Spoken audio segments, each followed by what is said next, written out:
rapide. Bonsoir tout le monde, bienvenue pour une nouvelle émission d'Ice Foot. Aujourd'hui les amis, et on s'est retrouvé avec Speedy Gonzalez là en régie. Aujourd'hui les gars, c'est Julien. Et Julien, mon pauvre, il a envoyé un débile, là, il a fait 1, 2, 3. C'est comme le sketch des inconnus, tu sais, à 3 je tire. Je suis mort, putain. Bon, ça commence bien les gars. Bon, du coup ce soir on est avec Julien, donc qui remplace Lilian en régie. Et je suis avec mes deux acolytes d'habitude, à savoir monsieur l'interiste. Bonsoir. Bonsoir. Voilà. Et avec Nando. Bonsoir Nando. Salut à tous. Et aujourd'hui les amis, nous avons l'honneur de recevoir Sofiane, enfin plus connu sous le nom du coup d'Eddie Fleck. Donc voilà. Salut à tous. Merci pour l'invitation, c'est très cool. Ah, avec grand plaisir. Non, ça fait vraiment plaisir de t'avoir. Je découvre le lancement express chez nous, ça le fait pas trop. Mais c'est pas mal. Non mais Julien, je sais pas, il avait peut-être un train à rattraper, je sais pas compris. Il était giga chaud. Bon les gars, j'espère que vous allez bien. Vous avez passé un bon week-end. On a été rempli de foot. Il y a eu énormément de matchs. Donc tout d'abord, du coup Sofiane invité. Est-ce que tu peux nous expliquer un peu ta carrière, ce que tu fais, ton actualité, voilà, te décrire en quelques mots. Bah, écoute, comme tu l'as dit, moi, je dis plus connu sous le nom d'Eddie Fleck, oui, si tu veux, mais j'ai commencé comme ça, en fait, avec ce compte Twitter-là. Donc, je suis arrivé chez Winamax par l'intermédiaire de ce compte, d'ailleurs. Donc, au début, je faisais du community management chez eux. J'ai fait ça, je crois, pendant 2-3 ans. Et puis, je suis passé à la télé, puisqu'il y a une web TV qui a été lancée sur Winamax. Et en gros, j'ai fait le basculement comme ça. Et aujourd'hui, on a des émissions quotidiennes sur le Winamax FC. C'est notre quotidienne foot à 20h15. Et voilà, on fait des avant-matchs en proposant des cotes, en déconnant surtout, parce que c'est du pas sérieux avec un peu d'analyse. Et également des débriefs de matchs sur les grosses rencontres Ligue des Champions, gros championnats européens. Et voilà, on a une bonne petite équipe. Il y a du Walid Cherchour que vous connaissez peut-être, il y a du Elton Mokolo, Tidiani, Selim, Thomas, toute l'équipe. Voilà, on essaye de quotidiennement proposer du pari sportif, mais sous couvert d'analyse et de cool. Voilà l'idée du truc. Non, mais c'est une très beau résumé. Du coup, bah ouais, on a déjà parlé avec Walid et tout aussi. Et peut-être un jour, hein, qui sait, qu'on l'aura dans l'émission. Donc c'est vraiment plaisir. Mais du coup, toi, footballistiquement parlant, tu es pour quel club? Alors moi, je suis né à Lyon, donc tu vois, je suis obligatoirement lyonnais. C'était plutôt simple au début. Maintenant un peu moins, même si c'est pas la galère non plus. Mais voilà, ouais, je suis supporter de l'OL, sympathisant plutôt OL. Donc ouais, t'es passé, je pense comme beaucoup, genre plus tu vieillis, plus t'es chiant avec ton club. Donc, je pense que c'est un petit peu ce qui se déroule chez tout le monde. C'est-à-dire que tu avais l'époque de l'insouciance où tu te posais pas trop de questions et plus tu traînes sur Twitter, plus tu t'intéresses au foot de manière plus précise, plus tu t'intéresses à la tactique, etc., plus tu deviens chiant. Donc, en gros, maintenant, on est plutôt observateur, même si je sais que tu vois, ça reste du pas sérieux, mais on est quand même un peu plus exigeant sur la manière dont on consomme le ballon. Et même vu que maintenant, on le fait de manière quotidienne sur Winamax et qu'on essaye d'avoir un minimum d'analyse au-delà des vannes, ça t'oblige à, tu vois, à t'intéresser à d'autres clubs, à penser autrement. Donc, ouais, toujours supporter, mais quand même largement différemment. Ok, bah après, tu vois, en plus, toi, du coup, tu as la chance d'avoir connu 2 époques de Lyon, Ouais. on va dire. Donc, ouais, c'est normal, tu vois, que tu aies beaucoup plus d'attentes sur ce que tu as vécu. Donc, ouais. Mais du coup, les gars, comme vous l'aurez compris, on va. Ah, vas-y, dis-moi. Non, j'allais dire, après, c'est quand même un Lyon, mis à part là, qui est pas en Ligue des Champions cette année. C'est pas encore. Je veux dire, on n'est pas dans une époque cataclysmique, on va dire. Oui, tu veux comparer avec quelque chose d'autre, Nando? Voilà. Ouais, tu vois, moi j'ai connu, je suis un peu plus vieux encore, et tu vois, j'ai même connu les années 80 de Bordeaux, donc là, qui sont mais tu sais, comme avec chaque club, soit tu te mets dans la position en te disant ça pourrait être pire, parce que clairement, il y a d'autres clubs d'autres supporters qui sont un peu plus dans la galère que Lyon, ça c'est une évidence. Et ça, c'est sûr et certain. Après, tu peux aussi te mettre dans la position de dire, putain, avec le potentiel et ce qu'il y a en matos, tu peux espérer quand même avoir mieux parfois. Je pense que c'est le cas de plein de supporters. Il y en a qui sont satisfaits parce que ça leur convient d'avoir ce qu'ils ont, mais il y en a d'autres qui, par rapport au matos, à l'histoire, etc., ils espèrent plus. Et c'est mieux. C'est mieux parce que sinon on se ferait chier, tu vois. Restons rêveurs. Si tu as envie de rêver à plus, je pense que c'est le meilleur moyen de continuer à kiffer avec son club. Non mais une fois de plus, hein. Très très belle analyse. Mais après, c'est total. Enfin, le gros point positif de Lyon, c'est que voilà, donc c'est le côté positif, le côté ultra frustrant, je pense, quand tu es supporter, et même quand tu es extérieur et que tu regardes un match de Lyon, c'est que le potentiel il y est, le matos technique, c'est sûrement ce qui se fait de mieux. Allez, avec Paris évidemment, mais tu vois, et c'est le jeu proposé. Voilà, on va en parler quand on va faire le zoom. Alors, je sais pas, on peut directement, je pense, rentrer dans le match. On fera le reste des résultats. Mais bon, voilà, quand tu vois ce qui est proposé, même le match d'hier, alors tu vas nous donner ton avis, mais c'est un match totalement en trompe-l'œil, quoi. Quand tu regardes le score et ce qui a été proposé, entre guillemets, c'est totalement voilà. Pour moi, c'est en trompe-l'œil. Mais bon, après, ça fait très, comment on dit, pisse froid ou pisse tiède, je sais pas comment on dit. Tu dis, ouais, bon, ils ont mis 4 heures et on râle, mais bon, c'est le même principe que les gens qui disent, avec l'équipe de Deschamps, entre guillemets, tu vois, Ouais. on gagne, mais bon, tu as le droit de dire aussi que tu te fais chier, quoi. Je pense que c'est le résumé de ce qui s'est passé hier. En fait, c'est pour ça que je te dis la différence entre la façon dont on vivait le foot avant et maintenant, sans faire le vieux, hein, parce que j'ai même pas 30 ans, mais c'est pour dire qu'avant, ce genre de match m'aurait plu. C'est-à-dire que c'est un match assez animé.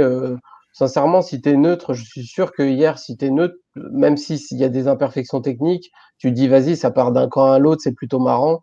Et puis tu passes un bon moment. Il y a plein de matchs de Ligue 1 où tu te fais tellement chier que hier, sincèrement, c'était pas le pire match en termes de spectacle. Par contre, après, quand tu regardes techniquement entre la défense de l'AS Monaco qui sait pas se placer ou alors qui se place sur la médiane et il y a 50 mètres dans le dos, entre techniquement certains joueurs du côté de Lyon, que ce soit Dubois qui sait plus faire un contrôle de balle, bon encore hier sur le 11 c'était assez correct, mais globalement tu sautes le milieu de terrain à chaque fois, tu envoies des grosses chiches, tu as l'impression d'être dans un five en fin de rencontre.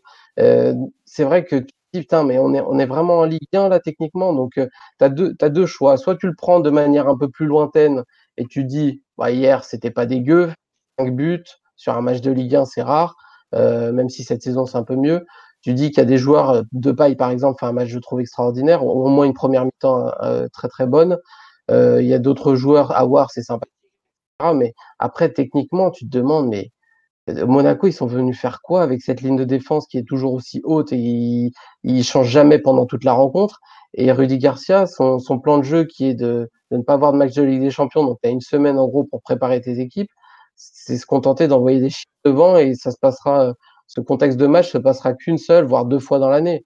Donc il y a énormément de questions à se poser, donc ça dépend comment tu vois le truc. Moi je le vois plutôt de manière exigeante et je suis assez déçu de ce que j'ai vu hier. Ce qui est un peu ralent, quand tu regardes un match comme ça, tu te dis, tu fais ton système de jeu par rapport à tes leaders techniques. Voilà, donc en gros, tu te dis, ça va être, alors même s'il ne débutait pas là, qu'a créé tout ça, mais on va dire des Aouar, des Depay, tu vois, tu essaies de. Et là, en fait, on dirait qu'il a mis un système de jeu pour Toko Ekambi, quoi. C'est-à-dire que tu as comme quand. Alors, il n'avait pas les mêmes moyens, mais c'est ce que faisait. Tu vois, tu as l'impression que c'est du coaching de Stéphane Moulin de Wish, quoi. C'est-à-dire que quand Ekambi quand il était à Angers, ça a joué comme ça, mais c'était avec des milieux de terrain, Ndoye, des mecs. Bon, voilà, je veux dire, tu avais des bons petits joueurs, mais bon, tu comprends que le mec, il mettait ce système de jeu. Mais là, tu as déjà d'entrée, quand tu mets pas Guimarães, Cacré, que tu préfères. Bon, Paqueta, je connais pas assez encore, je peux pas dire, mais Thiago Mendes. Ouais. Mendes, non, mais Mendes, qu'est-ce que tu veux proposer comme jeu avec. Comment tu veux repartir de derrière avec un mec qui décroche jamais? Par exemple, tu as Lopez, il est là, il a le ballon. Et normalement, tu as un mec comme Guimarães, il va toujours faire il va toujours aller proposer une solution en plus de ses centraux. Tu vois, il va un peu décrocher. T'as Mendes, il reste devant. Qu'est-ce que ça fait? Comme ça, tout le long. Et je te rejoins. C'est vivant parce que tu as l'impression que Parce qu'ils sont marrants. Et puis en défense, Monaco, c'est des enfants, quoi. Chaque action, il y avait but quasiment. Je sais pas, moi je trouve. C'est lunaire. C'est lunaire. Non, mais Monaco, même si c'est pas forcément le sujet du soir directement, mais ce que je veux dire, c'est que moi, je les avais pas vus depuis le début de saison, ou alors en multiplex, ou rapidement avec quelques images. C'est le premier gros match et enfin, pendant 90 minutes que je les vois. Si ça a été comme ça pendant toute la saison, ça craint, hein, parce que je pense pas qu'ils finiront top 5. C'est pas possible de finir top 5 avec une équipe. Déjà, défensivement, j'aimais bien Disasi quand il était à Reims, mais ça reste un joueur qui est à polir. À côté de lui, Badiachil, j'ai l'impression que lui, il peut débrancher le cerveau à tout moment, même s'il a quelques qualités. Et si tu rajoutes une ligne de défense où le mec, Kovacs, pense qu'il est en Bundesliga et que ça va passer, je rappelle qu'il s'est fait dégager de Bayern Munich en jouant de la même façon. Donc, s'il pense qu'en Ligue 1, ça va fonctionner comme ça, il va se manger des transitions, même sur des équipes, entre guillemets, intermédiaires. Donc, hier, son plan de jeu, j'ai rien compris. Et du côté de l'OL, le truc, c'est que cette victoire, elle va le conforter dans ce qu'il est en train de faire depuis 2 matchs. Même face à Strasbourg, c'était le même 11. Et le problème, c'est qu'il va se passer quoi? La prochaine rencontre à Lille, tu vas afficher le même 11, très certainement. Sauf que sous pression, tu vas te faire un peu plus rentrer dedans. Tu auras une équipe, je pense que c'est la meilleure équipe de Ligue 1 actuellement avec Paris, facile. Je pense que eux, ils savent gérer une ligne de défense. Ils ont des défenseurs comme Botman qui sont très très bons. Et là, tu vas voir la différence de niveau et ton plan de jeu, à mon avis, va vite exploser. Donc il y a des défaites qui sont encourageantes, mais il y a des victoires qui craignent vraiment. Et je pense que celle-là, elle craint dans l'idée. Sauf il n'y aura pas de changement. Il n'y aura pas de changement, excuse-moi. Ouais, non, sauf si tu as le principe qu'un coach, il peut adapter, que Rudy est très fort et qu'il s'adapte aux équipes qu'il a en face. Voilà. Je pense pas. Mais je pense pas parce que si tu joues contre Strasbourg comme tu joues contre si tu joues contre Monaco comme tu joues contre Strasbourg, ce sont deux profils d'équipe assez différentes avec on va pas comparer le milieu de terrain de Monaco et celui de Strasbourg, je pense que celui de Monaco est largement au-dessus. Ça veut dire déjà qu'il n'y a pas d'adaptation. De toute façon, c'est un coach même à Marseille qui a jamais construit ses saisons sur une adaptation tactique. C'est un mec qui construit ses saisons sur un lien qu'il a avec les joueurs, sur une dynamique sur plusieurs rencontres.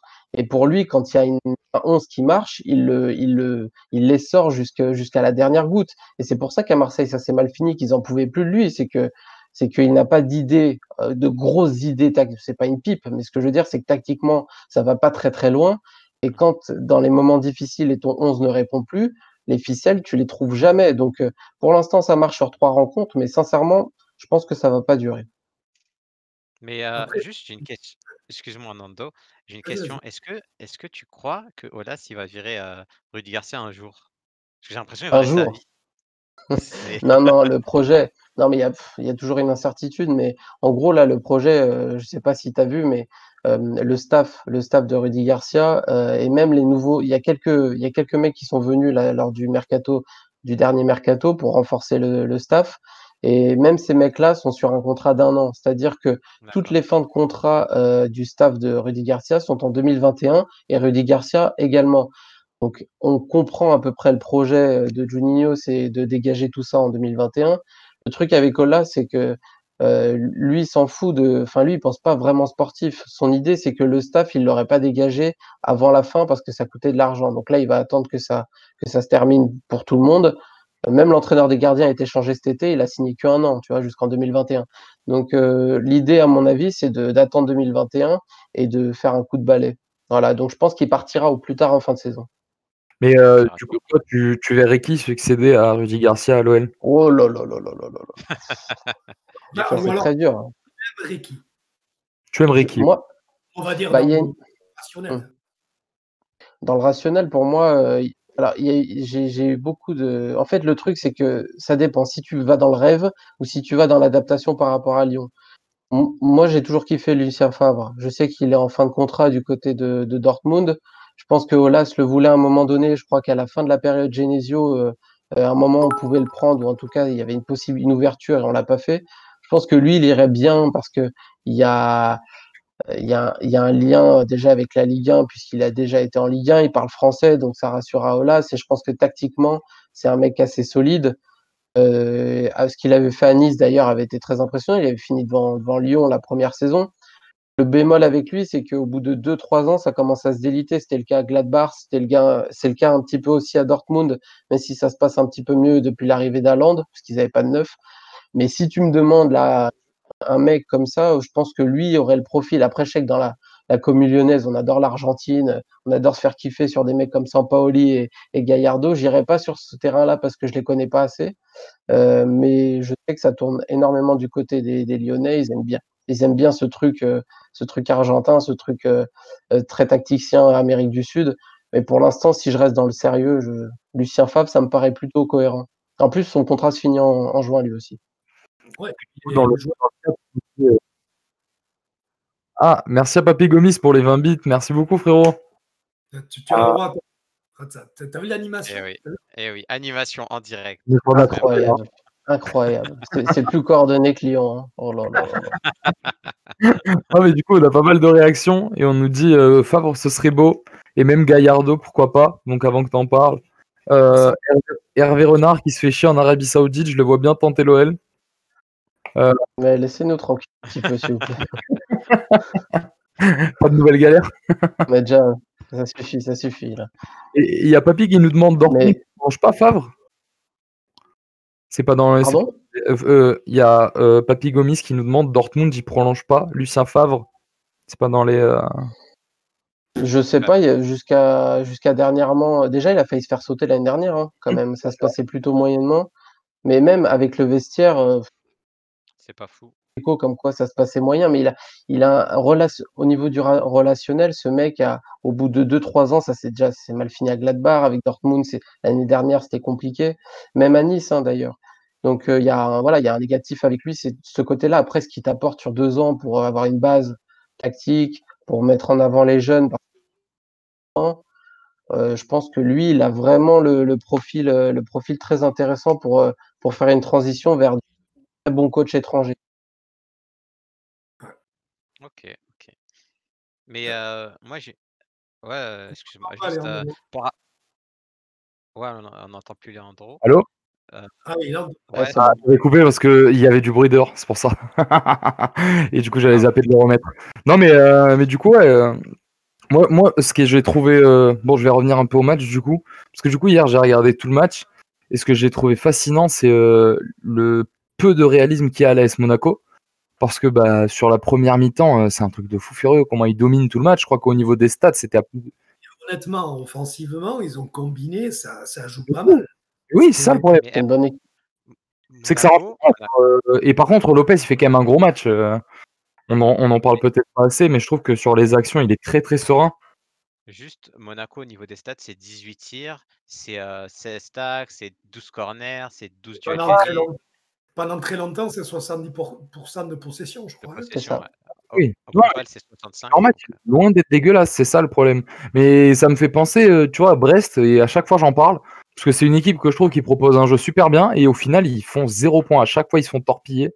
Alors que c'est une équipe qui joue bien, tu vois, qui joue un beau football. Dalloglio, d'ailleurs, un coach que j'aime beaucoup, tu vois, et par exemple, c'est un coach, bon, malgré que ce soit un énorme step-up, tu vois, mais genre à Lyon, je pense qu'il pourrait faire de belles choses aussi, tu vois, parce que c'est un très bon coach, reste français.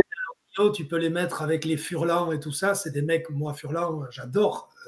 Mais le problème, c'est qu'après, ces mecs-là, alors après, on les a jamais vus dans des top clubs. Mais tu vois, pour parler de Brest, il manque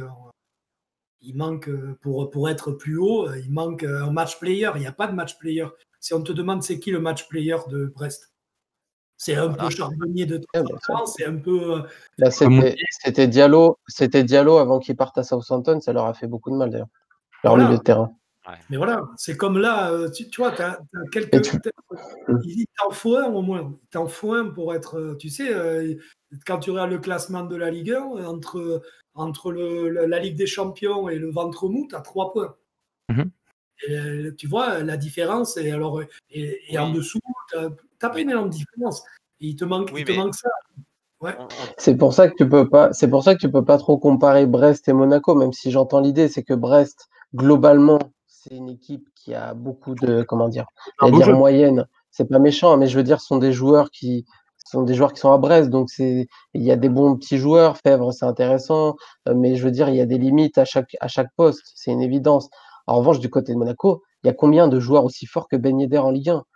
Peut-être qu'on le voit pas trop hier, mais il y a Voland. Combien de clubs sont capables d'avoir un Voland sur le banc qui claquait un nombre de buts incroyable, hein. Mais le problème, c'est vraiment. Fabregas sur le banc. Exactement. Mais le problème, c'est derrière, quoi. C'est le principe jambe de coq. C'est pas mal devant, ça construit plutôt bien.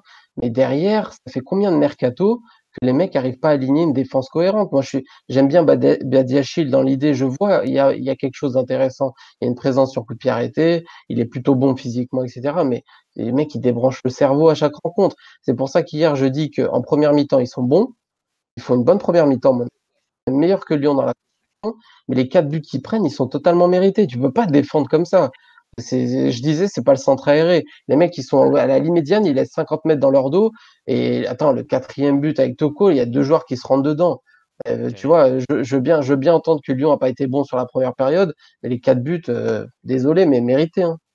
Non, mais oui. Et tu vois, un truc que tu disais aussi tout à l'heure, Axel Dizazi, tu vois, qui, pour moi, genre. Bien, ouais, c'est bien, mais je trouve qu'il manque encore beaucoup de consistance. Tu vois, c'est pas un joueur fiable, entre parenthèses.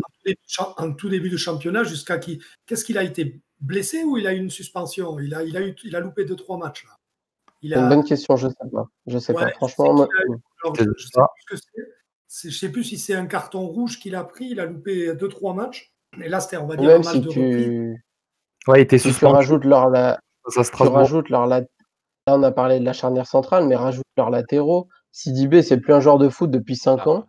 Enfin, je sais même pas s'il a été vraiment. Il était pas mal entre Troyes et Lille. C'était plutôt sympa, mais après, il a débranché totalement. Et Aguilar, j'aimais bien à Montpellier, mais tu as l'impression que sur chaque match, il est à 2 doigts de prendre un carton rouge. Donc, tu vois, en fait, c'est toute leur charnière, toute leur défense derrière et le compte. Le compte, c'était aussi vu comme un gardien correct, mais aussi le nombre de boulettes depuis qu'il arrive à Monaco, c'est compliqué, malgré une bonne période l'année dernière. Je veux dire que globalement, si tu veux viser un top 5, ok, le devant, la devanture, elle est pas mal du côté de Monaco, mais aucune chance top 5 avec ce genre de défense, vraiment aucune chance. Et même peut-être que Bordeaux va être devant. Je sais pas. Eux, même. C'est ambitieux.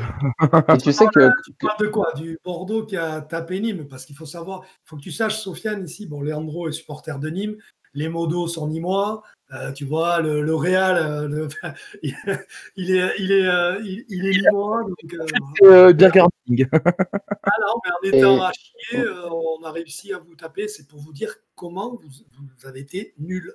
Ah ouais, on a été mais alors nul. Mais par contre, le penalty, Nando, de toi à moi. Ah, pour moi, il y est. Mais pour moi, il y a rouge pour Otavio. Ah, là, déjà, il y a rouge pour Otavio 15 fois. Et il y a pour le penalty, il y est, point barre. Et il n'a pas même le bras comme ça. Puis c'est Hatem. Ça aurait pas été Hatem Ben Arfa, il n'y aurait pas eu penalty. Ben, ça n'aurait pas été Hatem Ben Arfa, on ne saurait jamais créé cette occasion. Oui, c'est sûr aussi. D'ailleurs, après, tu vois, tu rigoles, mais Bordeaux, défensivement, c'est mieux que Monaco. Hein, c'est plus cohérent. Hein. Après, je te dis pas que c'est une équipe plus forte, mais je vois plus de cohérence du côté de Bordeaux défensivement que ce que Monaco fait. Hein. Donc, franchement, si tu me dis. Tu me manques quand même. Hein. De quoi Cossini, il manque. Hein. Évidemment. C'est comme. Enlève Mandanda à Marseille. C'est la même équipe. T'enlèves à Bordeaux Koscielny, on est dans les 3-4 derniers parce qu'on n'arrache pas, c'est nul ou ces trucs-là. Et puis c'est le leader. Et le pire, c'est que maintenant il y a Ben Arfa qui est arrivé, donc ça met en confiance un peu Adli à côté. Mais c'était notre meilleur joueur techniquement qui a assuré les plus belles passes. C'était notre défenseur central, quoi. Ça fait peur. Et donc oui, c'était notre leader technique, c'était notre défenseur central. Tu vois, ça te montre les limites. Donc il y avait c'est vrai, il y a une certaine cohérence défensivement. Et puis, mais tu vois, même avec ça, on est 9e à 3 points de la Ligue des Champions. Ça fait, tu vois, c'est pour montrer que ce championnat, il est un peu bizarre quand même. À part Lille et Paris qui restent cohérents, entre guillemets, enfin cohérents. Malgré les coups qu'a eu Paris. Dans le jeu, c'est pas très cohérent, mais on va dire en termes de résultats. Même Rennes, ils ont avalé la trompette. Tu vois, c'est un peu bizarre comme championnat quand même. Après, 9, je trouve que c'est, tu vois, top 10, ça me paraît correct. 9 pour Bordeaux et l'effectif, t'as pas non plus un effectif dégueulasse, quoi. Mais je trouve que 9, c'est plutôt cohérent par rapport à ce que Basic, c'est pas mal. Ben Arfa apporte une plus-value intéressante. Je vais pas dire que ça te fait monter au plafond, Bordeaux, mais par rapport au bordel qu'il y a eu cet été, tu le sais très bien, se retrouver dans une situation plutôt correcte dans ce début de saison, c'était pas non plus espéré, tu vois, c'est pas non plus dégueu, quoi. Moi, je l'ai dit ici, j'ai dit, si ça se passe bien, une bonne saison, tu vois, j'ai dit, on finit dans les 8. Et j'ai dit, si ça se passe très bien, on s'est foutu de ma gueule d'ailleurs sur Twitter, j'ai dit, ça sera 6. Je ne vois pas aller plus loin. Tu vois, je nous vois entre la 9 et 6, tu vois. Parce que, tu seras, je pense, à ta place, ouais. Voilà, plus proche de 9 quand même. Oui, mais je dis, non, le facteur X, c'est Athème. Il peut te faire juste avoir, tu vois, mais à la 80e, il y a ce péno, derrière, ça enclenche le deuxième but. Voilà, c'est des mecs. Moi, je suis très content qu'ils soient venus. On ne l'attendait pas, on ne pensait pas. C'est la cerise sur le gâteau, coûte pas cher. C'est la cerise sans le gâteau. Hein? De quoi? C'est la cerise sans le gâteau. Oui, c'est ça. Ouais, voilà. Moi, j'avais dit c'est la cerise sur le gâteau en espérant qu'elle soit pas moisie. Puis même si elle est moisie, au pire, ben, c'est quoi? Tu dis à la fin de la saison, salut à thème et tu auras vu un peu de foot. Tu vois, moi, c'est juste ça, quoi. Après, qu'est-ce qui vous a marqué? Après, il faut juste que. Oui, vas-y. Ouais, non, je dis juste votre recrutement, il faudrait essayer de faire du recrutement là de 2012 parce que Koscielny, Ben Arfa, pour l'instant, c'est de l'ancien, quoi. C'est plus du rafistolage. Mais pour plus tard, voilà, il oui, serait pas mal. Oui, tout à fait. Bon, et vous, qu'est-ce qui vous a marqué sinon, toi, Sofiane, qu'est-ce qui t'a marqué je vais te dire l'Inter, mais c'est pas. Ah non, on parle Ligue 1 encore. C'est vrai. Autant pour moi. Tu n'as pas précisé, hein, c'est pour ça que. Non, parce qu'il y a eu quand même, je ne sais pas si vous avez vu, me faire monter. Moi, il y a un truc qui m'a choqué de fou furieux ce week-end, le carton rouge de Damien Le Tallec avec Montpellier. Le Nîmois qui va parler de Montpellier. Non, mais attends, mais il a jeté le brassard et tout, et c'est un malade mental. Même les Montpelliérains, ils sont déchaînés sur Twitter, ils disaient qu'ils rentrent en Russie, tu vois, genre, enfin, c'est n'importe quoi, vraiment. Et en plus, genre, ce qui me fume, c'est que la semaine dernière, il y avait des messages comme quoi, les Montpelliérains, on n'est pas violents, tout ça. Bam, la semaine d'après, 2 cartons rouges, tu vois, genre, c'était la cerise sur le gâteau. Le match d'avant aussi, non? Ils avaient eu combien? Ils en avaient eu un, c'était Savanier, je crois. Un. Donc, non, c'est. T'es jaloux qu'on vienne sur ton terrain de la violence du côté des Nîmois, c'est ça le truc? On est carrément pas violent, hein, franchement. L'an dernier, le premier carton rouge qu'on prend contre vous, limite. En plus, j'ai une tendresse. Non, je te disais, j'ai une tendresse pour Nîmes parce que quand ils étaient en Ligue 2, j'avais misé sur leur montée. Ils ont pris pas mal de thunes, mais en même temps, vous avez Savanier, Ferrat, une équipe incroyable. Donc forcément, il y a eu Briançon. Bozok qui avait tout pété cette année-là. C'est 4 cartons rouges pour l'instant. Et justement, moi, cette équipe-là, je pense que c'est. Tu vois, moi, je les aimais bien. Après, je suis pas fan, mais je trouvais que ce qu'ils proposaient Montpellier depuis le début de saison, c'était cohérent. C'était chouette à voir jouer, tu vois, Montpellier, tu vois. Tu te dis pas au début, une équipe. Bon, après, c'est une fausse image qu'il a d'Erzakarian parce que il essaie quand même de faire jouer ses équipes. Il n'est pas non plus même à Nantes, à certains moments, on a vu du foot, tu vois, par rapport à maintenant, ou avec Gourcuff, qui est censé être un des, comment on appelle ça, un des grands prophètes du football. On voit pas grand-chose, c'est un peu pas terrible. Mais moi, je trouvais que, je sais pas, l'équipe de Montpellier de début de saison, avec cette doublette Delors, Laborde et Savanier derrière, c'était. Puis là, ils perdent quand même sur un match comme hier, quand tu perds Hilton d'entrée, tu perds le gouvernail de ton bateau, quoi. Tu vois, je sais pas, moi je trouve que c'est un peu bizarre. En fait, c'est une équipe, déjà, je l'avais dit aussi l'année dernière, je trouve que c'est une des équipes de Ligue 1 qui maîtrise le mieux sa tactique, c'est-à-dire que jouer en 3-5-2 comme ils le font, depuis plusieurs années déjà. Je trouvais que c'était super intéressant. Ils le font très bien avec les pistons. La board est de leur devant, c'est plutôt sympa à avoir joué. Le problème, c'est qu'ils débranchent le cerveau sur certaines rencontres. Déjà à l'extérieur, ils ont des stats, je les ai pas en tête, mais dès qu'ils se déplacent, c'est compliqué. Ils sont meilleurs à la Mosson, mais très très très nettement. Et parfois, sur certaines rencontres comme ce week-end, ils prennent un 4-0 et ils prennent 2 rouges. Donc je pense que au terme d'effectifs, c'est une équipe pour moi qui devrait être beaucoup plus haut déjà depuis plusieurs saisons, même s'ils font des bonnes saisons, hein. C'est intéressant ce qu'ils proposent. Mais malgré tout, je crois qu'avec un coach peut-être un petit peu au-dessus d'Air Zakarian, il pourrait viser un peu plus haut. Parce que quand tu as dans ton équipe Mollet, Savanier, Delors, Laborde, que tu as un Chotard sur le banc qui peut rentrer, qui est pas mal, franchement, c'est une équipe plutôt intéressante sur le papier. Et il y a de nombreux effectifs qui sont en dessous, hein. Donc voilà, le problème, c'est qu'il y a une irrégularité incroyable et que tu as l'impression qu'eux, ils ont besoin des gros matchs, du gros costume pour se montrer. Mais sur certaines rencontres contre des équipes un peu plus faibles, c'est plus compliqué.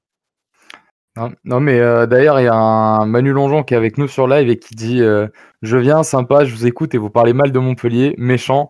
Non, non, enfin, moi, tu vois, après, je l'ai déjà dit, je crois que c'était la semaine dernière. Moi, tu vois, genre, comme tu dis, Montpellier, avec ce qu'ils ont, tu vois, la stabilité qu'ils ont en Ligue 1, l'effectif, tout ça, de toute façon, moi, je me compare même pas avec le Nîmes Olympique, tu vois, outre la rivalité. Je sais très bien qu'on est malheureusement pas au même palier, tu vois. Mais alors.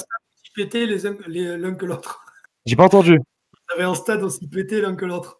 Non. Bon, franchement, si les Cossières, ouais, les deux ils sont pétés. En vrai, ils sont pas ouf. Mais que quand il n'y avait pas Yé Cantona dans les années 90. C'est ça, mais le problème des Cossières, tu vois, c'est qu'il a jamais été, enfin, tu vois, il a pas été très bien entretenu et tout. Sinon, c'était un très très bon stade, tu vois, l'anglaise et c'est bien, tu vois, t'es super proche du terrain. Mais non. Rempli, il est pas dégueulasse, hein, moi j'aime bien. Ah ouais, l'ambiance elle est vraiment cool, hein. Moi, enfin, ça fait 6-7 ans, tu vois, que j'y vais, donc ah ouais, moi ça bouge pas, tu vois. Mais franchement, moi je trouve que c'est la dégradation de tout l'extérieur. Enfin, vraiment, il en a rien à foutre. Et puis depuis qu'il a son idée de nouveau stade, notre président, il s'en fout complètement, tu vois.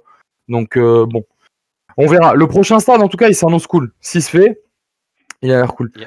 Juste un petit pic pour Landreau. Manuel Jean, il nous dit la Mosson a vu la Ligue des Champions. Ah ouais, mais totalement. Mais je dis pas le contraire, hein. Et puis cette époque-là, c'était très beau de voir ce que Montpellier a proposé, puisque tu vois, c'était un peu le. Bon, putain, attends, c'est nul ce que je veux dire, mais c'est un peu le Leicester, tu vois, genre français à ce moment-là. Alors, je l'ai bien dit, tu vois. C'est beau ça. Magnifique. Et ça, on va le clipper. Voilà, je le dis souvent aux invités, mais d'habitude, c'est Leicester, Newcastle, Getafe. C'est des prononciations comme ça. Mais là, tu as très bien dit. Non, quand je parle trop vite, des fois, ça dévite trop. Non, mais oui, mais tu vois, genre, moi, je le redis, Manu. Enfin, moi, pour moi, de toute façon, tu vois, bon, la preuve, on vous a quand même battu cette année, donc ça va rien dire que vous ayez vu la LDC. Mais, non, mais oui, mais c'est dommage un peu. Enfin, pour moi, ça m'arrange qu'ils fassent pas des meilleures saisons. Mais je comprends tout à fait ce que tu veux dire, et je pense que Der Zakarian. Enfin, moi, du coup, sur Twitter, genre, j'ai beaucoup de Montpelliérains, j'ai des gens de tout milieu, quoi. Et ils en ont marre, quoi. Ça fait un moment, en plus, que les gens réclament son départ, tu vois. Après, qui c'est qui pourrait le remplacer à Montpellier avec un jeu plus intéressant? Déjà, c'est un club qui a toujours été familial, donc ils iront pas chercher un mec qui sort de l'ordinaire, hein. Girard, un truc comme ça, non? Ouais, super. Restons avec Zarzac. Ah, mais dis-toi qu'il ne fasse pas monter le PFC, René. Ah, mais c'est vrai qu'il est au Paris FC. Ouais, mais Paris FC, tous les ans. Non, mais tu vois, tout à l'heure, tu parlais d'Indaloglio. Tu parlais d'Indaloglio tout à l'heure, ça pourrait être une idée intéressante. C'est vrai, c'est un très très bon coach. Et puis, oui, c'est vrai que ça pourrait le faire. Mais bon, on n'espère pas. J'espère que Der Zakarian va rester et que le bateau continuera de couler du côté de la Mosson. Parlons football un petit peu. Parlons Inter. Tu veux parler Inter? Non, on va parler Barça, Real quand même. Ah, c'est vrai. C'est vrai qu'il y a eu. Il y a eu le match. Ouais. Franchement, tout d'abord, on va te demander ce que tu en as pensé du match. Si tu l'as vu, Sofiane? Ah oui, je l'ai vu, oui. Qu'est-ce que tu en as pensé Classico? Bah là, c'est pareil, si tu repenses au Classico des années Guardiola, Mourinho, c'était pas pareil, évidemment. Après, franchement, je trouve que déjà, il y avait un intérêt. Moi, pour moi, le plus gros intérêt, c'était la situation de Zidane. C'est qu'avant le match, alors sans aller dans l'idée de il va se faire virer, machin, c'était juste, je me disais comment tu peux rebondir après une défaite horrible face à Cadiz et puis une défaite encore plus horrible face au Shakhtar Donetsk. Tu arrives dans un classico où tu es outsider, finalement. Le Barça, même si c'était rétamé la journée d'avant face à Retafe, ils étaient quand même au-dessus. En plus, ils étaient à domicile. Voilà, je trouve que l'intérêt, il était plus au niveau du jeu comme avant, il était plutôt au niveau de l'extra sportif. Même, tu peux rentrer Griezmann dans l'idée, ce qui va être titulaire, etc. Donc, c'était intéressant de ce point de vue-là. Après, sur le jeu, j'ai trouvé, sincèrement, j'ai eu la sensation, même si le Barça a fait une bonne entame et qu'ils ont eu des temps plutôt forts sur la partie, j'ai vraiment eu l'impression de voir des parents avec leurs mômes au bout d'un moment. C'est-à-dire que en deuxième période, tu sentais qu'avec les entrées de Modric, tu sentais que Ramos, il a pris aussi les choses en main de son côté. Le mec, il invente un penalty quand même. Je dis pas qu'il y est pas, mais il va le chercher, il va l'arracher de manière incroyable. Que Benzema de son côté fait un match incroyable, et de l'autre, tu as des mecs qui sont très talentueux comme Ansu Fati, qui est vraiment un joueur que j'adore, mais c'est Ansu Fati. C'est encore un mec qui a besoin, tu vois, c'est Pintoli encore sur un classico qui peut te sortir de la merde, même s'il a marqué. Tu as Pedri qui a été neutre d'un côté, qui est jeune aussi, et tu te dis au final, c'est plutôt la victoire des mecs d'expérience, des mecs qui ont voilà, du coffre par rapport au classico et qui ont surtout voulu sauver leur coach. Et je crois que le lien entre le coach et son équipe, il transpire vraiment quand tu regardes ce classico. Ben, typiquement, je suis tout à fait d'accord. C'est-à-dire que là, qu'est-ce qu'il a fait Zizou, outre pour se rassurer, mais il a mis les darons, quoi. Il s'est mis ses potes, ouais. Les mecs, la colonne, l'axe Courtois, Kroos, Ramos, Kroos, Benzema. Même Casemiro, hein. Et les quatre, les tauliers du match, quoi. Ils sont là, ça a joué au rythme, même si le Barça, ils peuvent avoir 2 buts d'écart à la mi-temps, mais ils les mettent pas. Et après, tu as Kroos qui a joué comme il sait faire le mieux, c'est-à-dire temporiser, tu vois, faire vraiment à contre-temps de ce que fait le Barça. Quand le jeu va à 10 000, le Barça, il préfère. Quand ça va. Et l'autre, il était là, il a posé. Kroos, ça fait un moment aussi qu'on ne l'a pas vu à ce niveau-là. Et après, tu vois même et Modric, quand il rentre, un autre qui a été, je trouve, sans ça, je pense que c'est une bonne chose que Nacho se soit blessé. C'est Vasquez. Il fait un match exceptionnel. Peut-être son nouveau poste. Incroyable à ce poste-là. Franchement. Non, ça a été un match, voilà, un match de taulier. Justement, vu que tu aimes les doublettes, vu qu'il y a une doublette France-Espagne entre le Real et. Les doublettes, c'est pour ça que j'aime bien. Ah, il y a une différence. Par exemple, tu as un Piqué vs Ramos et tu as un Varane vs l'Anglais. Je suis désolé. À quel moment je sais pas moi, tu es président du Barça, à quel moment tu te dis que l'Anglais Piqué, ça va te faire. Oui, avec le niveau technique de tous les autres devant, en championnat, ça va aller, mais tu vas tutoyer le toit de l'Europe et faire tout le temps avec le Busquets qu'on a actuellement aussi. Parce qu'il faut appeler un chat. Busquets, je suis désolé, il ne doit jamais finir ce match. Il ne doit jamais. Vous avez vu les changements aussi de Koeman à la 80e? Trop long. Mais Griezmann, il aurait dû rentrer beaucoup plus tôt, je pense. Enfin, je suis d'accord. Sa compo, on peut dire. Voilà. Mais j'avais vu Walid qui avait dit un truc que j'avais trouvé d'ailleurs très pertinent. Il disait, il a pas. Alors j'ai plus le terme. Il a dit en gros, il n'a pas fait. Ah merde, j'ai plus son terme. Oui, il s'est pas concentré sur les statuts. Il a joué à la performance du joueur. Voilà. Je trouve ça intéressant. Donc, il met quand même, voilà, Dembélé, Griezmann notamment, qui il va préférer mettre Pedri et Ansu Fati. Mais par contre, derrière, tu as le droit de t'adapter au bout d'un moment, quoi. Quand tu vois que ça ne marche pas. Mais je suis d'accord avec toi sur la charnière, plus sur l'anglais. C'est que même si je pense que c'est pas le problème numéro 1, mais même à Séville, des fois, lui, le nombre d'actions où il prend soit un carton rouge, soit il fait une mauvaise passe qui amène un but. Au Barça, il l'a fait aussi quelques fois. Alors c'est très élégant. je pense que Deschamps le mettra pas titulaire lui, parce que il y a des moments où c'est vraiment incertain et je suis sûr qu'il préfère à Kimpembe dans l'idée, juste pour la parenthèse.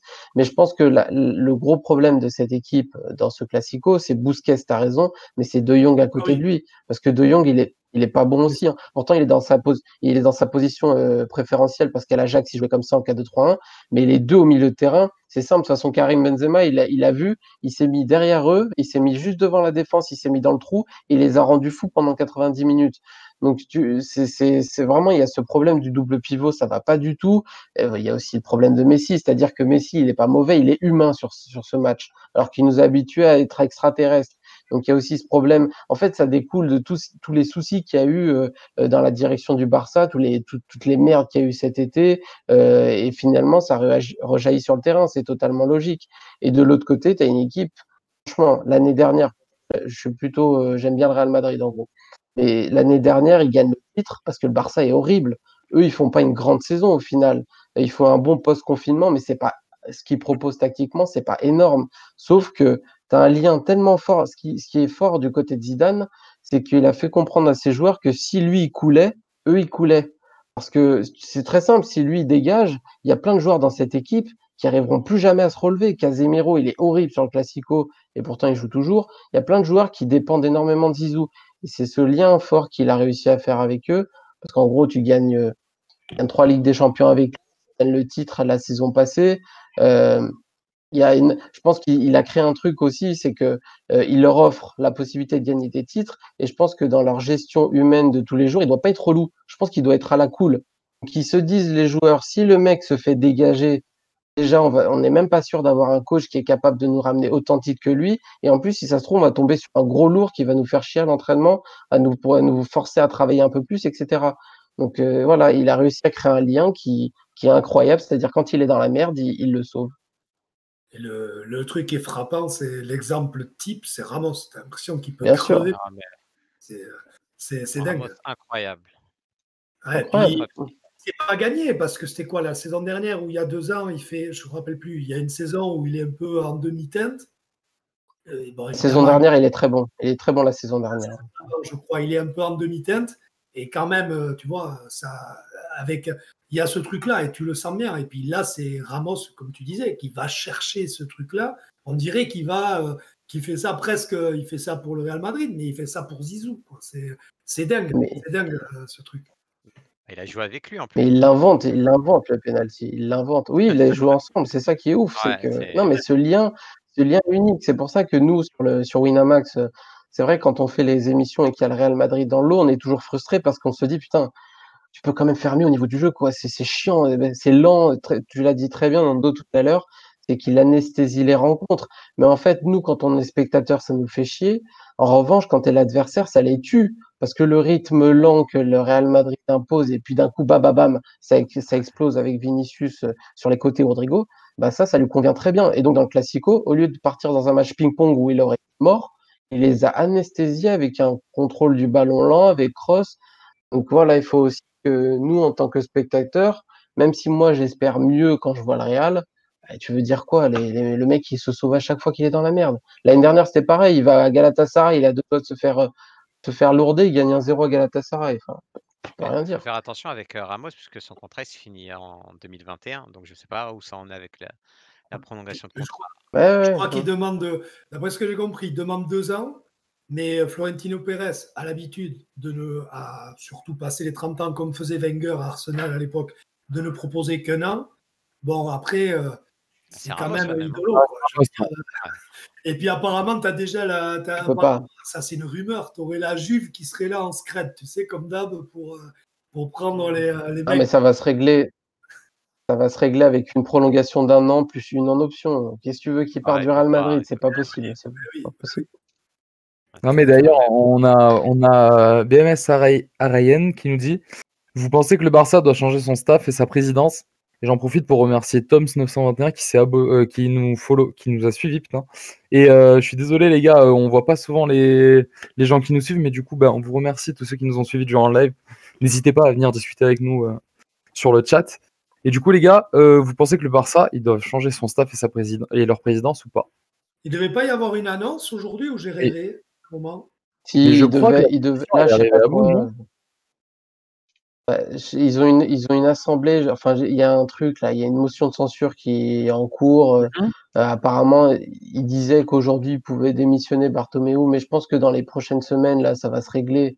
Je vois pas comment déjà le fait qu'il soit encore présent alors que Messi lui pisse dessus depuis quelques semaines, je trouve ça incroyable. Ouais, c'est Qu'ils fou. soient encore, non mais qu'ils soient encore parmi nous, c'est vraiment, c'est la mafia, c'est magnifique. C'était extraordinaire aussi quand il est parti là, avec la conférence C'est lunaire. fou.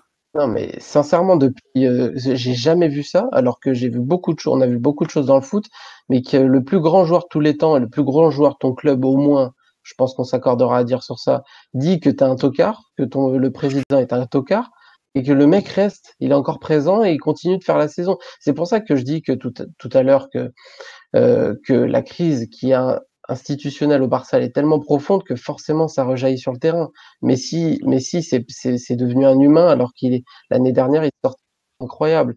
Donc moi je dirais pas que le staff est à changer parce que je pense que Koeman c'est un bon coach, que le staff il est compétent avec cet effectif-là, tu peux faire mieux. En revanche, pour assainir le club, il faut vraiment que ce problème de présidence se règle. Je parle pas en tant que, je pense que les Barcelonais parleront mieux que moi du club, mais ça paraît évident que le président c'est pas possible.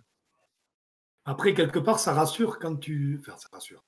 Euh, c'est rigolo parce qu'on dit tout le temps, par exemple, quand on prend le PSG, on dit tout le temps, ils ne respectent pas l'institution, les joueurs, les trucs comme ça. Ça n'arrive qu'à Paris. Ben, la preuve, ça prouve bien que dès que les résultats partent en couille, je veux dire, n'importe quel club, enfin, aucun club n'est à l'abri d'avoir que tu es quelqu'un qui, à un moment donné, fout un coup de pied dans la fourmilière.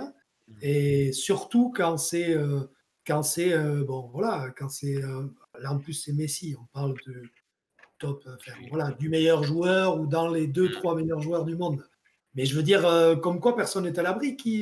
On te disait avant que le Barça c'était une institution. Ouais, comme tout le monde, hein, quand tu commences à avoir des résultats galères mais qui s'enchaînent et tout ça, C'est au bout mort. d'un moment. Mais tu as Opoc dans le chat qui nous dit: «Au Barça, il y a aussi le cas Pjanic à régler». C'est vrai qu'il était sur le banc hier et Ouais, mais je il crois que ouais, physiquement, il n'y est pas a priori, hein. OK. Mais de toute façon, ce sera un sujet forcément dans la saison parce que le cas Busquets, tu l'as dit très bien tout à l'heure, Nando, ça peut pas continuer comme ça. En tout cas, dans un double pivot, ça marche pas. Le fait que tu l'aies acheté, forcément, tu vas le faire jouer. Après, avoir un changement de dispositif parce que Pjanic à la Juve, je parle sous ton contrôle, So, hein, mais il était plutôt dans une position de 6 de ce que je voyais en Serie A Ouais. devant la défense.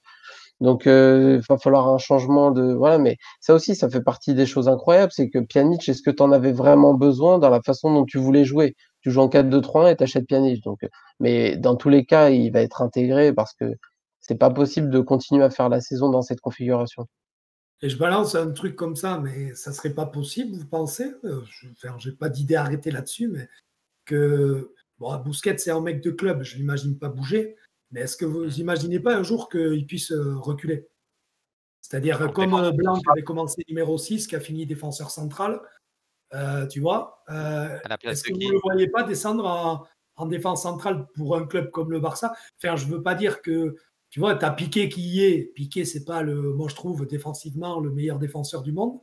Mhm. Il n'est pas là pour ces qualités-là.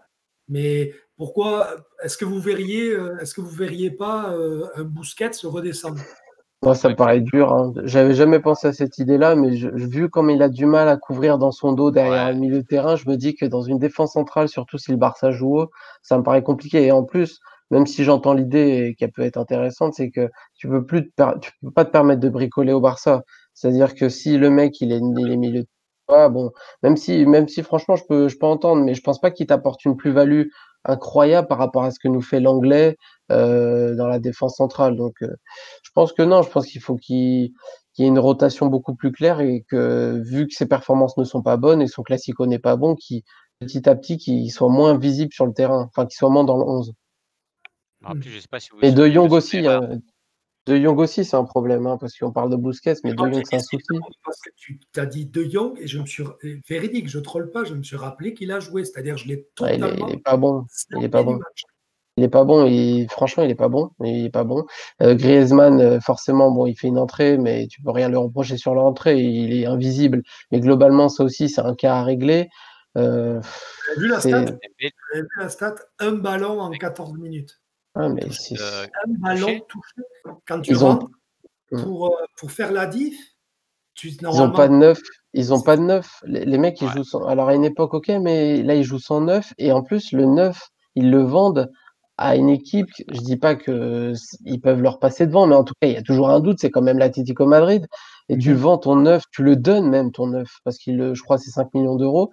Et Suarez, tu fais plutôt un bon début de saison. Donc, ça te place le niveau de réflexion sportive dans ce club. Ils sont tellement dans la merde financièrement qu'ils sont obligés de donner leur numéro 9 à un concurrent direct. Donc, il y a énormément de problèmes qui vont au-delà du sportif. Nous, on parle de terrain, mais en vrai, ça va au-delà. Leur seul vrai neuf, c'est Braithwaite, on va dire.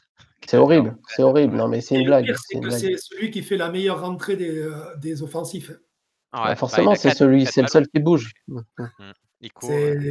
Bon, après, côté Barça, j'ai bien aimé, évidemment, Fati, on en a parlé. Dest aussi, c'est hyper intéressant. C'est le meilleur. Pour moi, c'est le meilleur du côté du Barça. Il était très bon. Moi, franchement, je l'avais vu jouer une fois, mais j'ai pas regardé. Je regarde pas tous les matchs du Barça, mais là, je l'ai trouvé en plus dans un match avec de l'adversité, quoi. Et je l'ai trouvé très, très, très intéressant.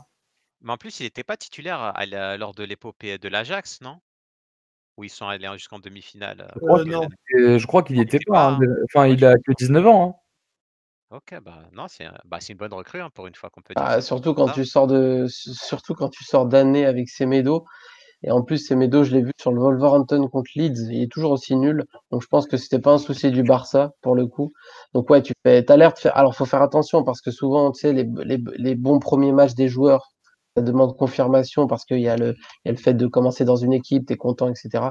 T'es plutôt performant, donc faut attendre. Mais sur ce qu'il a montré, déjà dans une équipe qui était en difficulté sur la deuxième période, je l'ai trouvé aussi très. Pour moi, c'est le meilleur du côté du Barça. Ouais, c'est le meilleur joueur. Avec Ansu Fati. Ouais, Ansu Fati, moi je trouve c'est fou pour son âge. Mais c'est pour ça que je pense que c'est pour ça qu'il. Alors, je vais dire une énormité peut-être, mais je pense que c'est pour ça qu'il est bon en ce moment au Barça. C'est l'insouciance totale en fait. C'est-à-dire qu'il rentre, je pense que c'est le genre, tu sais, il se pose pas de questions. Et en ce moment, le Barça, ils ont besoin de mecs qui se posent pas de questions. Il est aussi extrêmement talentueux, hein, parce que le nombre de.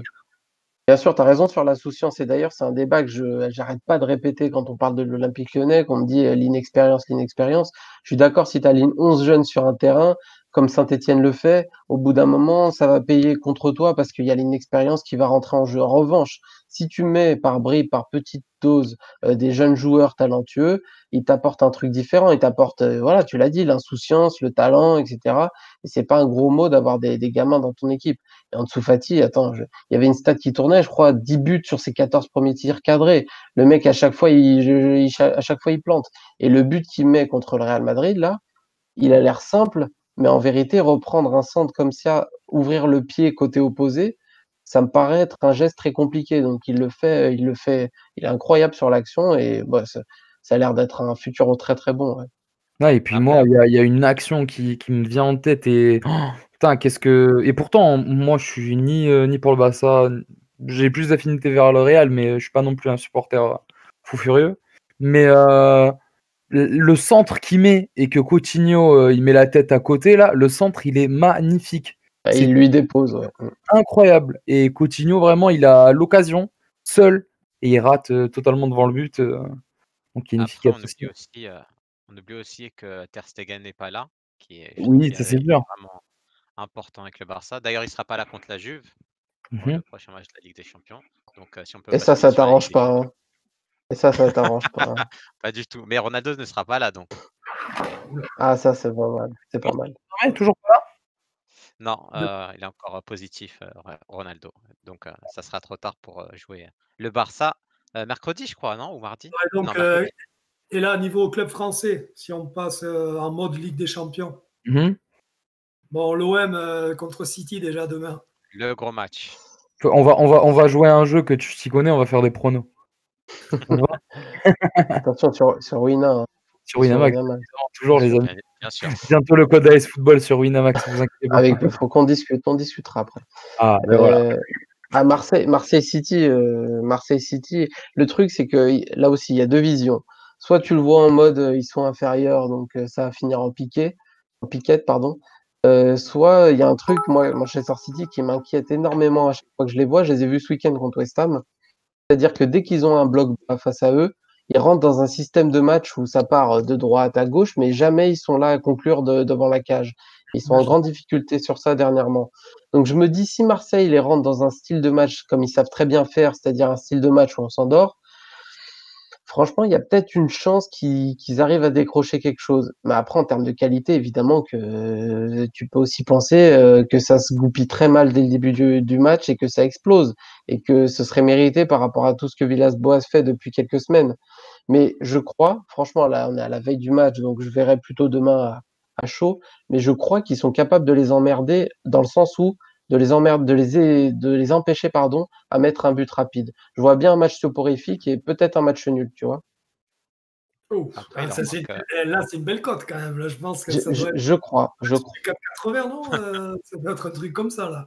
Je crois, je vais regarder, mais je pense que. Mais en fait, ils sont capables. Parce que City, on les a vus contre Lyon. Ils ont sauté. West Ham, même depuis le début de saison, ils sont pas si impériaux que ça. Hein. Ils sont plutôt dans la difficulté, même, comme Liverpool d'ailleurs.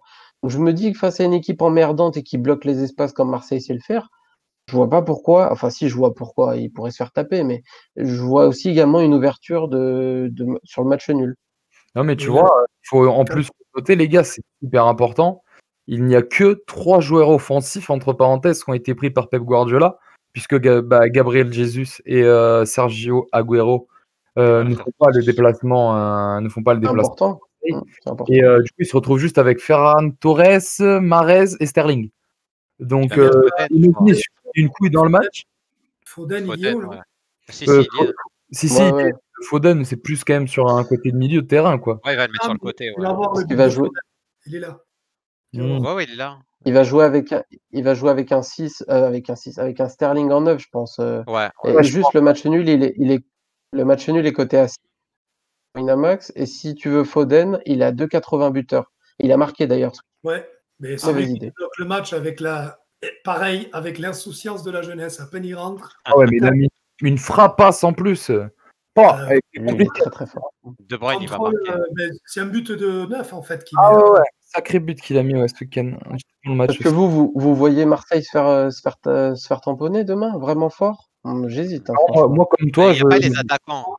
Moi, je vois bien, je sais pas pourquoi, je vois bien un gros match de galère pour Marseille, c'est-à-dire genre très vite carton rouge et déjà qu'ils ont, moi je le vois le rouge mais gros comme une maison, mais genre dans les 20 premières minutes, tu vois, avec les gars. Hein, de quoi? On clip que si c'est bon. Hein. Et, non, mais je vois bien sûr, c'est toujours comme ça que ça marche. Quand même. Non, mais je vois bien ça, moi, avec derrière, tu vois, se prendre, genre, tu sais, rouge, but juste derrière, et Marseille obligé de sortir, et là c'est mort. Hein. C'est-à-dire, je suis d'accord avec ton analyse que si jamais ça, enfin voilà, s'ils défendent bien, bloc bas, de toute façon, c'est ce que propose Marseille depuis le début de saison. Ouais, ils vont faire ça avec Sterling en pointe. Ça peut-être, mais si tu perds, si tu prends un but assez rapidement ou que tu perds un joueur ou tout ça, ça te fout un bordel. Voilà, moi je vois quand même City gagner. Moi, je suis pas d'accord avec toi parce que ces dernières semaines, surtout, j'ai beaucoup vu de matchs de City et du coup de l'OM. Et l'état de forme de City n'est pas au maximum. Je trouve que les baisses sont quand même super importantes. Et d'un autre côté, je sais pas pour vous, mais j'ai l'impression que l'OM, il joue bien que contre les grosses équipes. Et suite à ce qu'ils ont fait à l'Olympiakos, qui était un match catastrophique, on n'en reviendra pas dessus, je pense qu'ils vont, tu vois, ils ont plus de joker. Et ils vont vouloir au moins arracher le match nul. Donc moi, demain, franchement, je vois bien un match compliqué, comme a dit Sofiane, et je pense que Marseille a largement les capacités, s'ils arrivent à planter un but, bien évidemment, ce qui n'est pas non plus, pour l'instant, de l'OM. Hein ? Ça joue au Vélodrome ? Ouais. Ça change pas grand-chose. Mais il y a deux trucs il y a deux trucs qui peuvent les aider du côté de l'OM. Je t'ai dit, le rythme du match dégueulasse. Ça, je pense que le temps jouera pour eux parce que au bout d'un moment, City, encore une fois, contre West Ham, dès qu'ils n'arrivent pas à trouver la solution, ils s'enferment dans une forme de possession stérile. Et ça finit un match où très compliqué de voir des bonnes ouvertures et des occasions. Sinon, il y a une autre donnée qui est l'OM et qui peut les amener à l'exploit, même si j'y crois pas, c'est que l'OM sur coup de pied arrêté, c'est quand même incroyable. Ils ont une capacité incroyable à marquer des buts sur coup de pied arrêté. Je crois depuis le début de saison, c'est la majorité de leurs buts.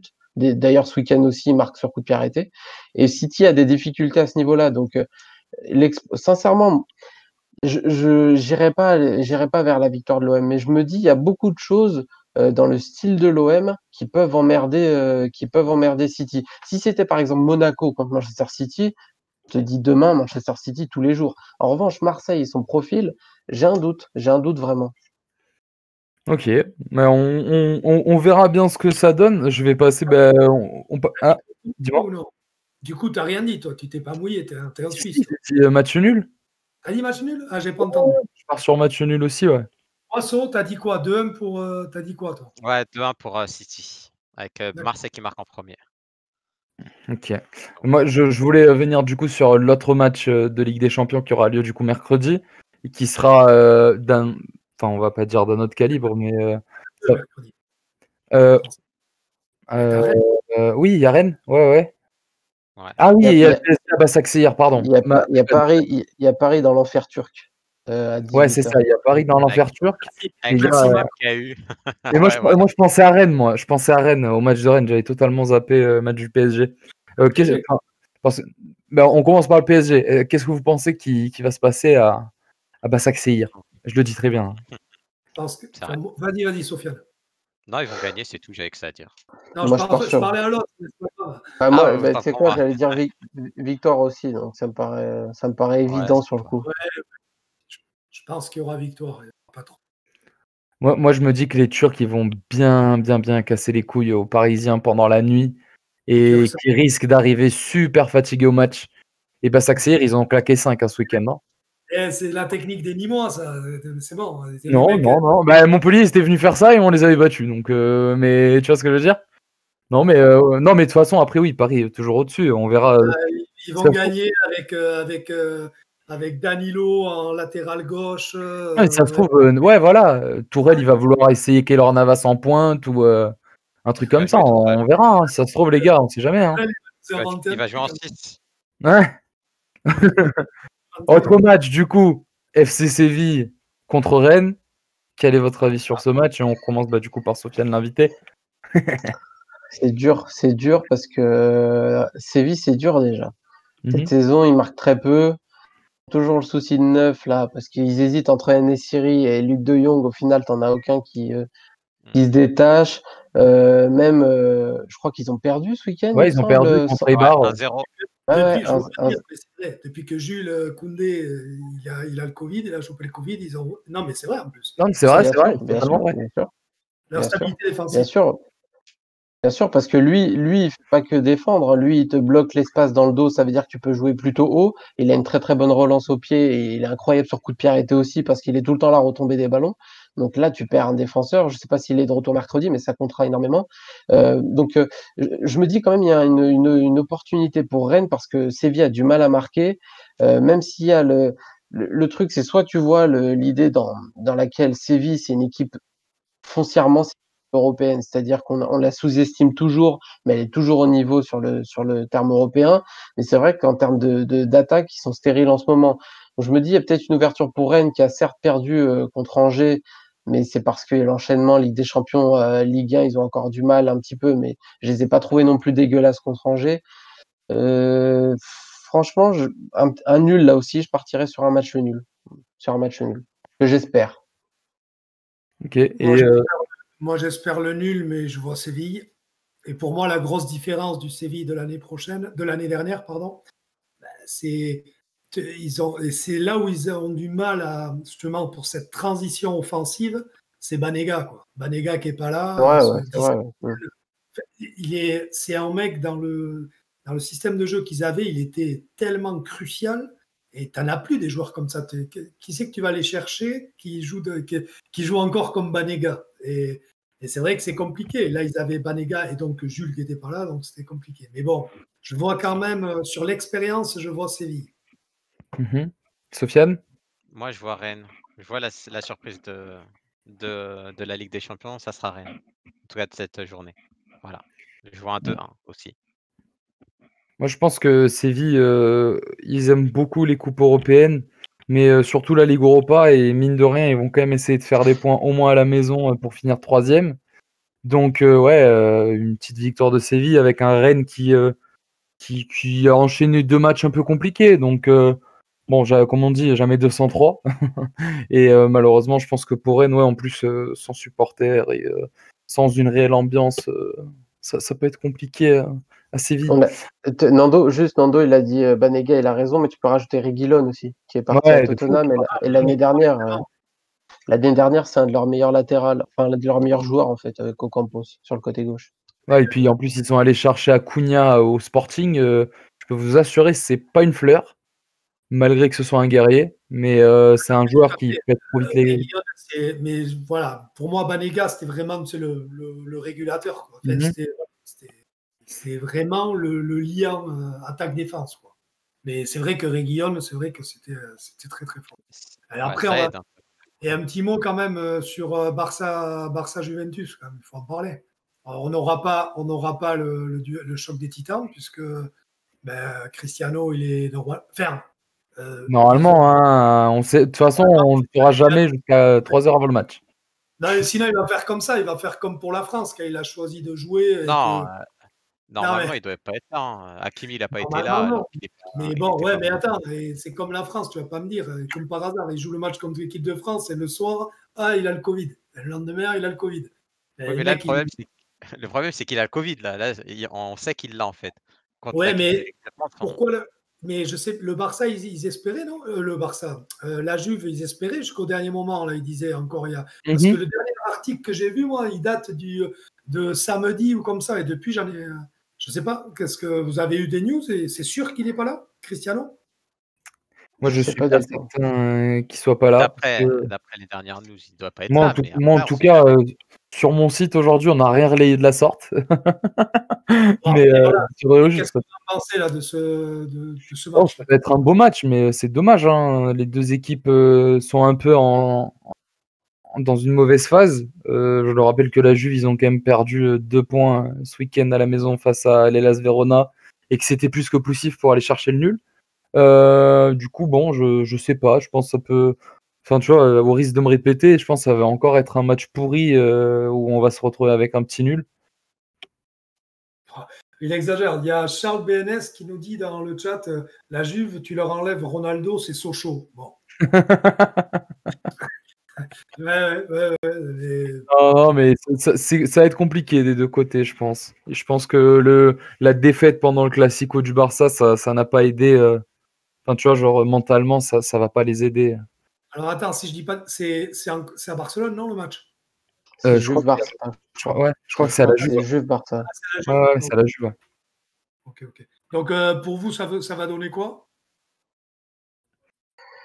Moi, c'est très dur sur celui-là aussi, sincèrement, parce que là, c'est deux équipes en difficulté.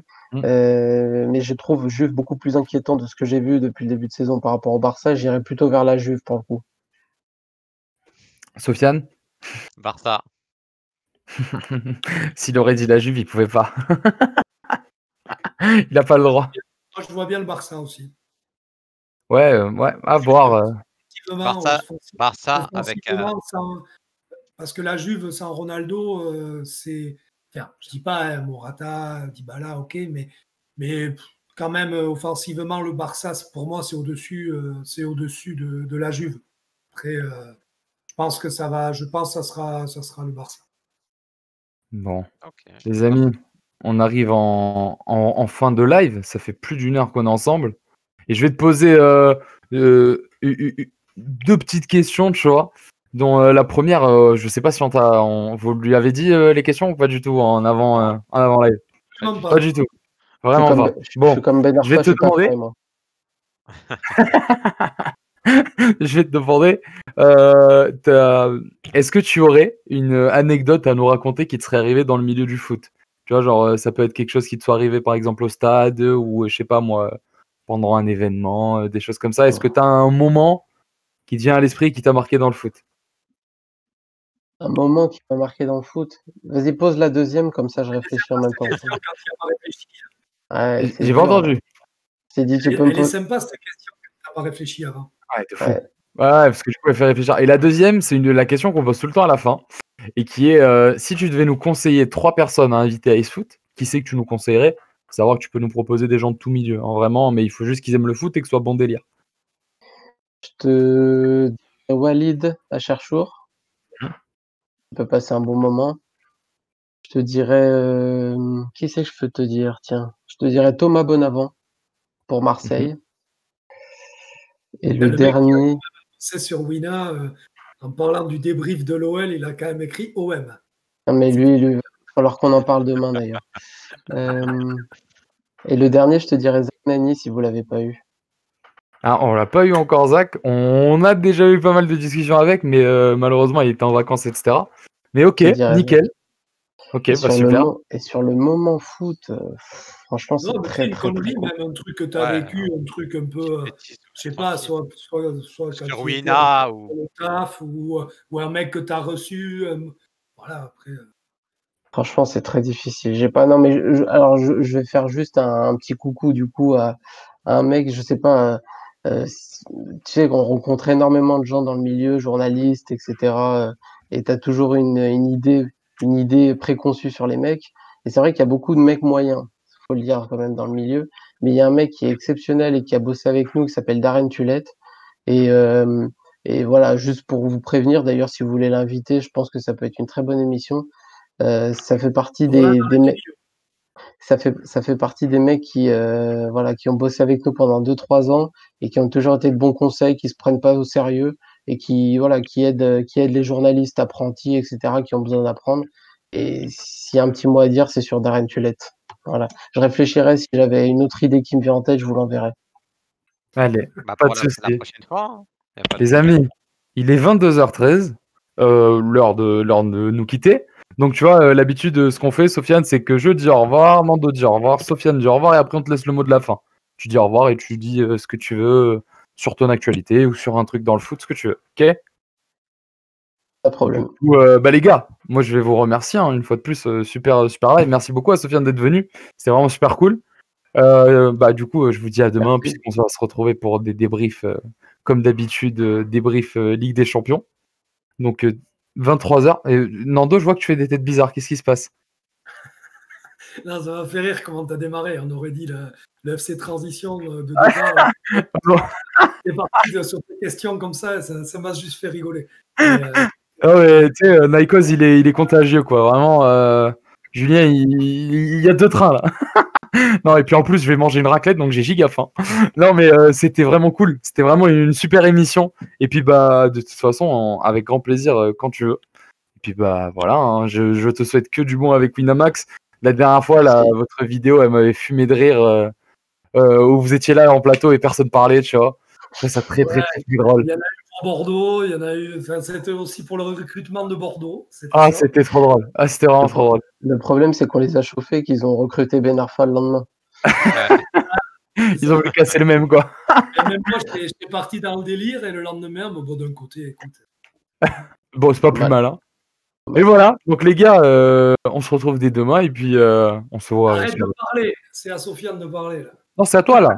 Je Ah, dis que ça c'est à Oui, toi. Tu vois, t'as qui ça?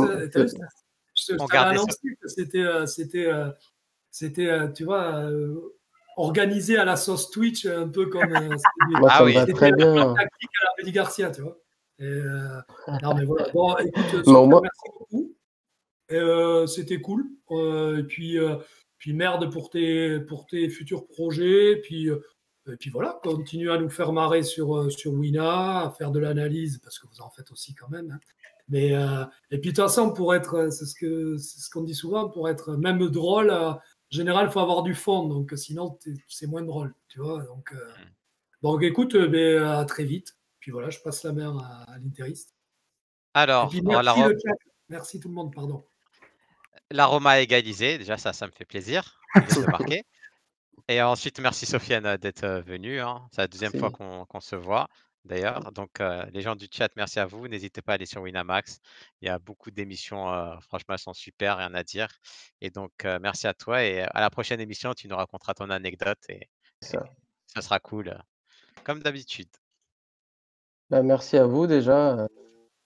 Un plaisir, c'était plutôt à moi de vous remercier. Merci au chat également. Je les ai pas vus réagir parce que j'ai pas la petite fenêtre, mais il y avait l'air d'avoir du monde, donc merci à eux.